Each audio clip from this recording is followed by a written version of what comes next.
영웅은 난세에 난다라는 그런 말이 있습니다.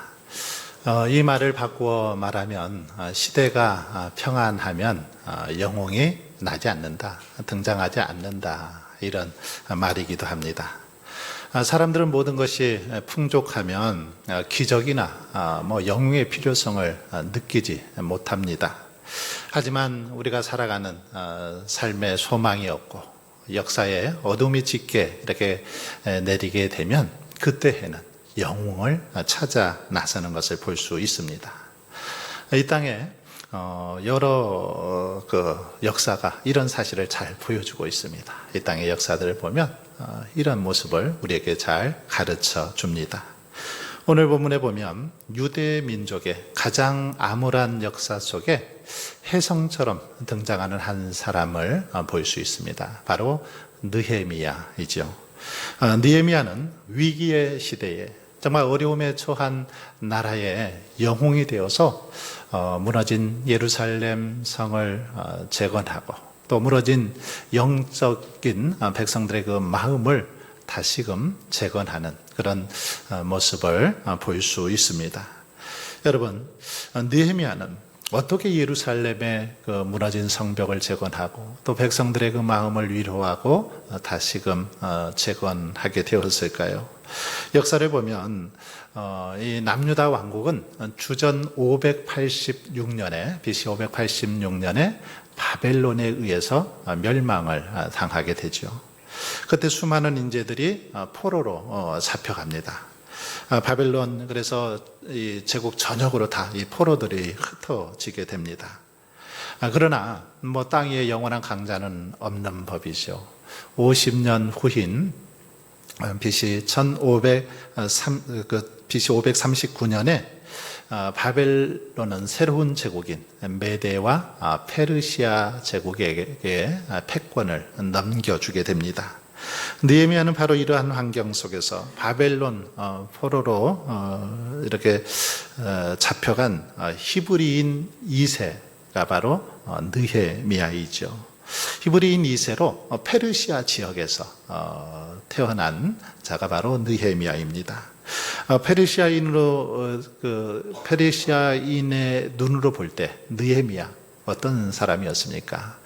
히브리인으로 포로의 후손이었습니다. 하지만 에스더를 여왕으로 삼은 아하수에로 왕, 그의 아들 즉 아닥사스다 왕 때에 술 맡은 관원이라는 아주 중직을 맡은 사람이 바로 느헤미야였습니다.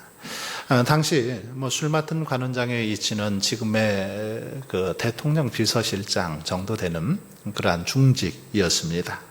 이런 술관원은 왕으로부터 아주 절대적인 신뢰를 받았습니다. 왜냐하면 이 술관원이 하는 일은 이렇게 왕의 그 음식들, 이것에 독이 들어있지 않은지 이것을 검사하는 그런 임무를 맡은 사람이 술관원이었기 때문이죠.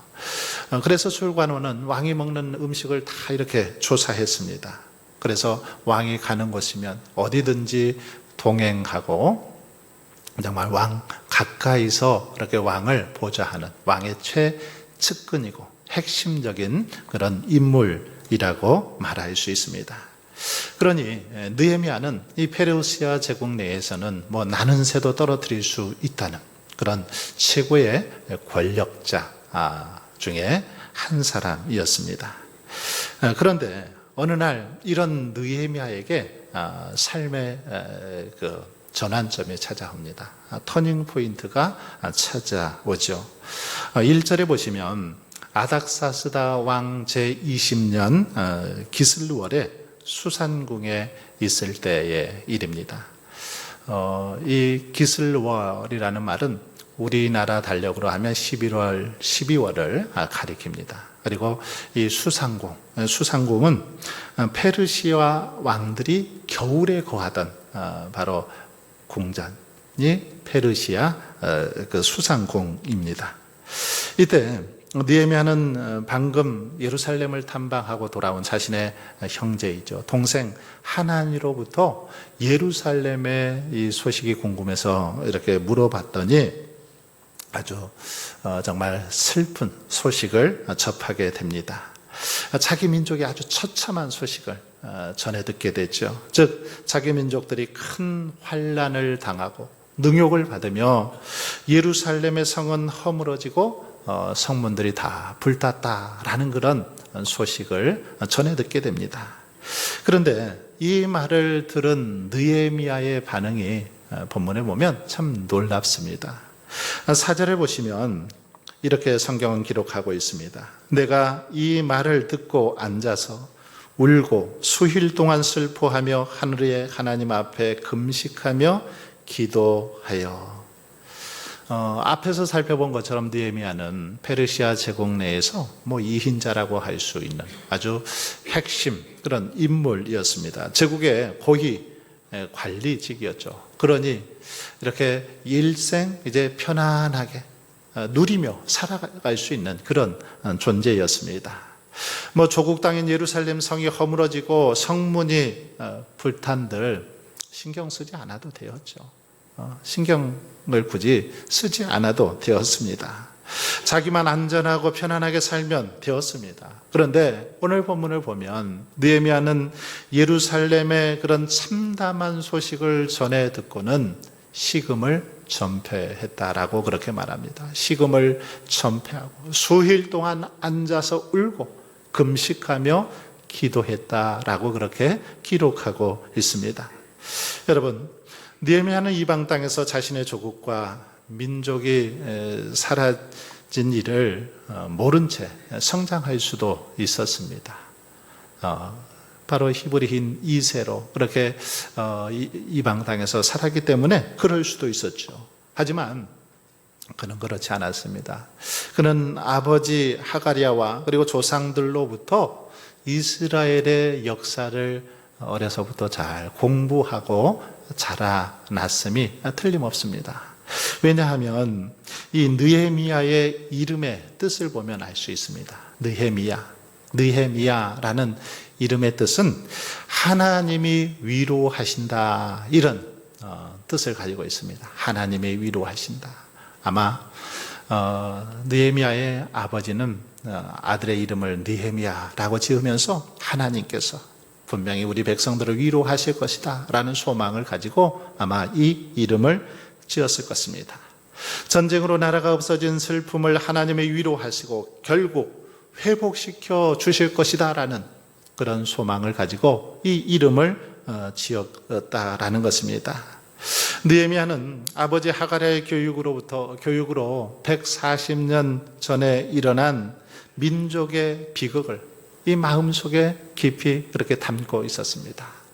아버지가 어려서부터 계속해서 교육하신, 말씀하신 그 말씀을 들으면서 자기 민족의 아픔을 알고 있었다라는 것입니다.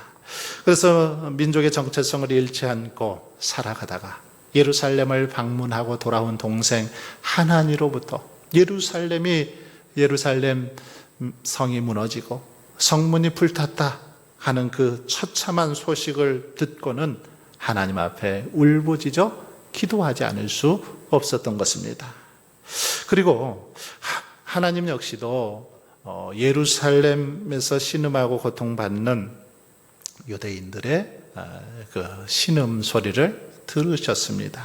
그래서 하나님께서는 느헤미야의 마음을 움직이셔서 이제 하나님의 역사를 이루어 가시는 것을 볼 수 있습니다. 여러분, 우리 하나님은 난세에 하나님의 사람들을 들어서 그들을 통해서 일하고 역사하시는 것을 알 수 있습니다. 하나님께서는 위기의 시대마다 하나님의 사람들을 불러주셨습니다. 선지자들을 부르시고 사사들을 불러주셔서 그들을 통해서 하나님의 뜻을, 하나님의 계획을 이루어 가신 것을 알 수 있습니다. 이처럼 우리 하나님께서는 난세에 바로 느헤미야를 불러주십니다. 그리고 그의 이 마음을 움직이셔서 하나님의 역사를 이루어 가시는 걸 볼 수 있습니다. 그렇다면 여러분, 하나님 앞에 이렇게 느헤미야가 귀하게 쓰이게 되었는데 우리들도 난세에 정말 믿음의 영웅이 되기 위해서 하나님 앞에 귀하게 쓰임 받기 위해서 어떻게 해야 될까요? 오늘 느헤미야의 모습을 살펴보면서 함께 은혜를 나누고자 합니다. 여러분, 우리들이 정말 이 시대에 오늘 위기의 시대를 살아가고 있는데 이 시대 가운데 하나님 앞에 쓰임받는 일꾼들, 하나님의 기쁨이 되기 위해서 우리가 어떤 모습을 가져야 할까요? 먼저는 믿음의 시야, 이 믿음의 시야를 우리가 가지고 있어야 합니다. 믿음의 시야가 중요하죠.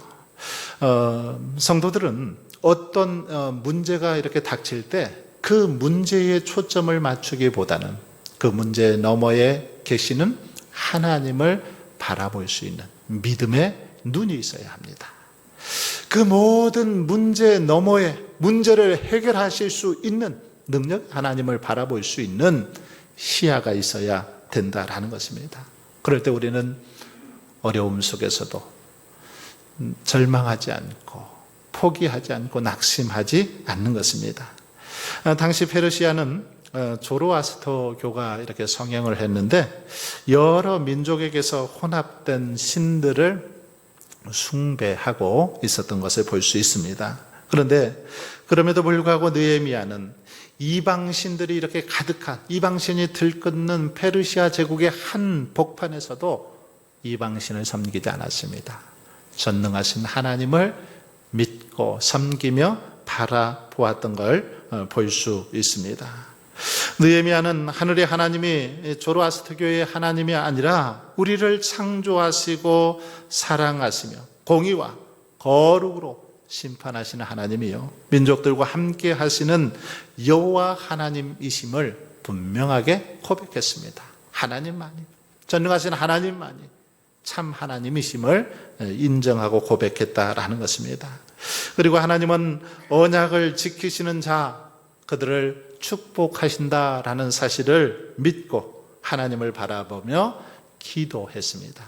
5절을 한번 보십시오. 5절에 보시면 이르되 하늘의 하나님 여호와 크고 두려우신 하나님이여 주를 사랑하고 주의 계명을 지키는 자에게 언약을 지키시며 긍휼을 베푸시는 주여 간구하나이다. 여러분, 느헤미야의 참 훌륭한 점은 자신이 가지고 있는 어떤 막강한 이 권력, 이 힘을 의지하지 않고 절대 권력자이신 하나님을 의지했다라는 것입니다. 하나님께 먼저 무릎을 꿇었다라는 거죠. 그는 히브리인 2세로 페르시아 제국 내에서 가장 성공한 이방인이었습니다. 어쩌면 이방신들이 들끓는 그 나라에서 이방신을 섬길 수밖에 없는 그런 형편에 놓일 수도 있었습니다. 하지만 그는 그 상황 속에서도 절대 주권자이신 하나님을 믿고 하나님을 바라보았다라는 것입니다. 이처럼 우리는 가장 절망적인 순간에 세상의 그 어떤 것이 아닌 우리 하나님을 바라보고 하나님을 의지해야 되는 줄 믿습니다. 하지만 우리는 어떻습니까? 우리 마음속에 너무 연약한 하나님을 만들어 놓고 그 하나님을 마음대로 조정하고 싶어 합니다. 내 마음속에 나의 하나님을 만들어 놓고 내 마음대로 조정을 하려고 하죠. 그래서 어려운 일을 만나면 전능하신 하나님을 믿는 것이 아니라 내가 조종하는 내 마음속에 만들어 놓은 그 하나님을 이렇게 조종하려고 하는 그런 모습을 볼 수 있습니다. 여러분, 하지만 믿음의 사람들은 위기의 순간에도 전능하신 하나님을 믿습니다. 하나님이 우리를 일으켜 세워주시고 모든 문제를 해결하여 주신다라는 확신을 갖고 살아가는 게 바로 믿음의 사람들입니다. 여러분, 우리의 삶을 보십시오. 우리의 삶에는 늘 위기가 존재합니다. 위기가 멈춘 적이 없습니다. 이 나라에 어려움이 없는 적이 없습니다. 언제나 이 어려움은 있어 왔고 또 앞으로도 있을 것입니다. 그러기에 위기에 우리의 시선을 고정하게 되면 어떤 문제에 우리의 시선을 고정하게 되면 그 문제에, 그 위기에 빠져들고 말 것입니다. 그러나 모든 문제를 해결하시는 하나님께 우리의 시선을 돌린다면 전능하신 하나님께서 우리의 모든 위기도 모든 어려움도 능히 극복하도록 인도해 주실 줄 믿습니다. 그러므로 저와 여러분은 어떤 문제가 닥쳐올 때, 우리 가운데 어려움이 있을 때 문제를 바라보고 낙심하기보다는 그 배후에서 그 모든 것을 주관하시고 인도하시는 전능하신 하나님을 바라보고 하나님께 시선을 고정하며 나아갈 수 있기를 바랍니다. 믿음의 시야를 가지고 나아갈 때 하나님께서 우리의 믿음대로 진히 그 모든 문제 해결해 주실 줄 믿습니다. 두 번째로, 우리들이 어려운 이 시대 가운데 믿음의 영웅이 되기 위해서는 나 자신의 이 죄뿐만 아니라 우리 공동체의 죄까지도 책임을 지는 자세로 회개하는 그런 믿음이 필요합니다. 예루살렘의 소식을 들은 느헤미야의 모습을 보십시오. 예루살렘의 소식을 들은 느헤미야는 아무런 신경의 변화를 일으키지 않아도 괜찮았습니다. 누구 하나 비난할 사람 없었습니다. 비록 자기 민족과 선대에 일어났던 일이지만 이미 140년 전의 일이었습니다. 느헤미야는 예루살렘에서 태어나지도 않았고 무엇보다 세상을 통치하는 막강한 그런 페르시아 제국 내에서 왕을 보좌하는 비서관이었기 때문이죠. 그런데도 느헤미야는 왕궁의 산의 진미를 다 뒤로 한 채 1500km나 떨어져 있는 한 번도 가보지 않은 땅 예루살렘 성의 그 처참한 소식을 듣고 그 일을 전해 듣고는 하나님 앞에 울부짖어 기도하고 금식하고 있는 것을 볼 수 있습니다. 여러분, 깊은 영성을 가진 사람들 가운데, 사람의 특징 가운데 하나는 하나님의 그 긍휼하신 마음이 있더라는 거죠.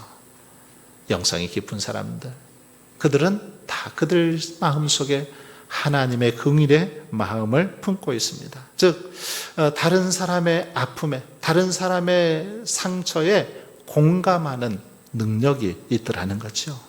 그리고 이런 마음은 구령과 또 전도의 그런 열정으로 그렇게 나타나는 것을 볼 수 있습니다.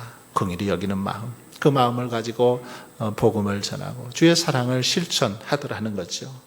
그러므로 여러분, 한번 오늘 우리의 마음을 살펴보십시오. 사람들의 긍휼히 여기는 마음 우리 가운데 있습니까? 하나님의 사랑으로 이웃을 치유하고자 하는 그런 마음을 우리는 품고 있습니까? 느헤미야의 한번 모습을 보십시오. 그는 민족의 아픔에 대해서 신경 쓰지 않아도, 상관하지 않아도 되었습니다. 그냥 모른 채 외면해도 괜찮았습니다. 무시해도 될 문제였죠. 그런데 느헤미야는 이 문제를 개인의 문제와 민족의 문제를 떠나서 하나님 나라의 문제로 그렇게 받아들였습니다. 그는 자신이 누리고 있는 안락한 환경을 떠나서 민족의 아픔을 하나님 앞에 내어놓을 줄 아는, 드릴 줄 아는 그런 사람이었다라는 거죠. 여러분, 우리들이 무엇에 웃고 또 무엇에 울고 무엇에 분노하는가, 이것을 보면 그 사람의 영성을 알 수 있습니다. 그 사람의 신앙의 깊이를 알 수 있습니다. 그 사람이 어떤 것에 분노하고 어떤 것에 웃고 어떤 것에 우는지를 보면은 그 사람의 신앙의 모습을 알 수 있다라는 거죠. 느헤미야의 모습을 보십시오. 그는 금식하며 기도하는데 그치지를 않습니다. 6절로 7절을 보시면 이제 종이 주의 종들인 이스라엘 자손을 위하여 주야로 기도하오며 우리 이스라엘 자손이 주께 범죄한 자 죄들을 자복하오니 주는 귀를 기울이시며 눈을 여시사 종의 기도를 들으시옵소서. 나와 내 아버지의 집이 범죄하여 주를 향하여 크게 악을 행하여 주께서 주의 종 모세에게 명령하신 계명과 율례와 규례를 지키지 아니하였나이다. 느헤미야는 자신과 아무런 상관도 없는, 관계도 없는 과거 조상들의 죄까지 지금 하나님 앞에 용서를 구하고 있는 그런 모습을 볼 수 있습니다. 자신의 죄뿐만 아니라 조상들이 지었던 죄, 자기 민족이 지었던 죄까지 하나님 앞에 회개하고 있는 그런 모습을 볼 수 있습니다. 그렇습니다. 믿음의 사람들은 자기 죄뿐만 아니라 공동체의 죄까지도 회개할 수 있어야 합니다. 그러므로 우리도 우리 자신의 죄뿐만 아니라 우리가 섬기는 교회와 그리고 이 나라, 이 민족의 죄까지도 회개할 수 있어야 됩니다. 왜냐하면 이것도 오늘 우리의 책임이기 때문이죠. 우리가 더 열심히 기도하지 못한 이유이기 때문입니다. 여러분, 하나님은 공동체의 죄의 문제를 나의 문제로 생각하면서 회개하는 사람들을 통해서 또는 교회를 통해서 하나님의 역사를 이루어 가시는 걸 볼 수 있습니다. 그러나 오늘 우리의 모습을 보면 어떻습니까? 회개의 눈물이 말랐습니다. 회개를 잃어버렸습니다. 어느 순간 한국교회 안에 이 회개의 눈물이 사라져 버렸습니다. 죄는 부끄러운 것이지만 회개하는 그리스도인은 하나님 앞에서 아름다운 사람들이죠. 회개하는 그리스도인 하나님께서는 귀하게 여기십니다. 그러므로 저와 여러분은 우리 개인의 회개뿐만 아니라 공동체의 죄악 때문에 하나님 앞에 진심으로 눈물 흘리며 회개할 수 있기를 바랍니다. 한국 교회와 우리 교회가 하나님의 뜻대로 서지 못한 것에 대해서 회개해야 됩니다. 이 민족이 하나님의 말씀대로 살아가지 못한 것에 대해서 회개할 수 있기를 바랍니다. 우리가 온전한 마음으로 회개할 때 하늘 문이 열리고 치유와 회복의 역사가 일어나게 될 줄 믿습니다. 마지막으로 우리들이 난세의 믿음의 영웅이 되기 위해서는 하나님의 이 약속의 말씀, 이 말씀을 굳게 붙들어야 합니다. 믿음의 사람들이 위기 속에서 외쳐야 하는 것은 어떤 신조나 생각이 아니라 바로 하나님의 약속의 말씀입니다. 우리들이 위기 속에서 붙잡고 외쳐야 되는 것, 하나님의 약속의 말씀이라는 것입니다. 느헤미야는 기도하면서 하나님이 과거 조상들에게 주셨던 약속의 말씀을 붙들었습니다. 이것은 우리에게 느헤미야가 평소에도 말씀을 깊이 묵상하고 말씀을 가까이 했다라는 사실을 또 보여주는 증거이죠. 말씀을 늘 가까이 했다라는 것입니다. 8절, 9절 말씀을 한번 보세요. 옛적에 주께서 주의 종 모세에게 명령하여 이르시되 만일 너희가 범죄하면 내가 너희를 여러 나라 가운데에 흩을 것이요 만일 내게로 돌아와 내 계명을 지켜 행하면 너희 쫓긴 자가 하늘 끝에 있을지라도 내가 거기서부터 그들을 모아 내 이름을 두려고 택한 곳에 돌아오게 하리라 하신 말씀을 이제 청하건대 기억하옵소서. 여러분, 위기를 만났을 때 드렸던 성경에 한번 위대한 기도들을 한번 보십시오.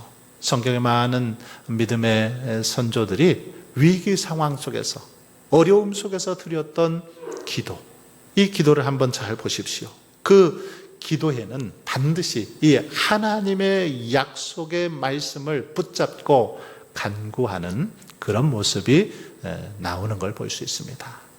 그들은 자신의 어떤 정욕이나 자신의 뜻을 쫓아 구한 것이 아니라 하나님의 언약의 말씀에 근거해서 하나님 앞에 부르짖어 기도했다라는 것입니다. 여러분, 그런 의미에서 기도는 말씀과 병행하는 것입니다. 말씀이 풍성해야 기도도 풍성하게 할 수 있다라는 것입니다. 기도가 짧은 까닭은 왜 그렇습니까? 하나님을 잘 알지 못하기 때문이고, 하나님을 잘 알지 못하는 것은 말씀을 잘 알지 못하기 때문입니다. 말씀을 잘 보십시오. 이 말씀 속에는 하나님의 약속이 넘쳐나고 있습니다. 하나님께서 이 말씀을 통해서 이미 또 우리에게 필요한 응답들을 다 해 주셨습니다.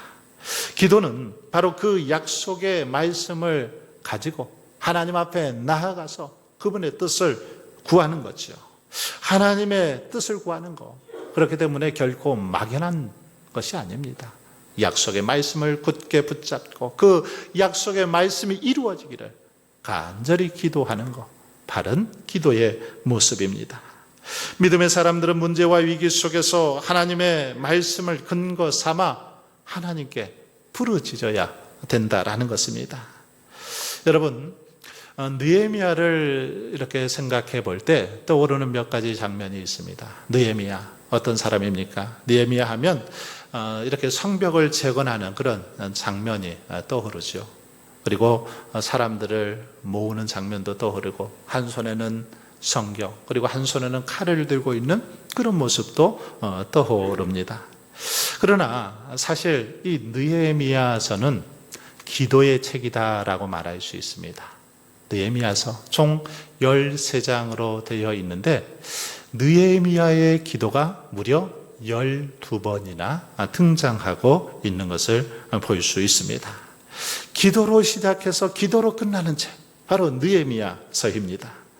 여러분, 느헤미야는 엄청난 그런 권력과 조직을 갖추었던 사람이죠. 특별히 성경의 인물들 가운데 가장 뛰어난 그 행정가가 느헤미야입니다. 느헤미야는 행정가로서 아주 능력이 탁월한 그런 사람이었습니다.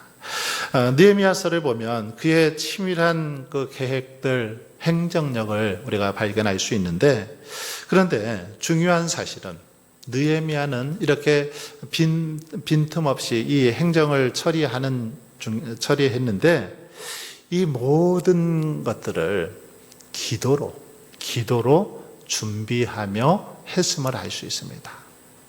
뛰어난 행정가였지만 기도가 밑바탕이 되었다라는 거죠. 빈틈없는 계획을 기도로 먼저 준비했습니다. 느헤미야는 예루살렘의 소식을 듣고 기도한 후에 왕 앞에 나아가기까지 4개월이 걸리죠. 4개월이 지나서 왕 앞에 나갑니다. 그가 예루살렘에서 일어나고 있는 일들에 대해서 듣고 그 자리에서 앉아 수일 동안 금식하며 기도한 모습에서 그 모습을 알 수 있죠. 그렇기 때문에 그는 평소에도 늘 이렇게 하나님 앞에 기도하는 삶을 살았음을 볼 수 있습니다. 여러분, 이처럼 느헤미야는 기도의 사람이었습니다. 그런데 그는 기도할 때 그냥 어떤 자기 생각이나 자기 정욕을 쫓아 기도하지 않았습니다. 어떻게 기도했습니까? 언약의 말씀, 약속의 말씀을 붙들고 기도했습니다. 하나님께서 말씀하신 그 말씀의 근거에서 기도했다라는 것입니다.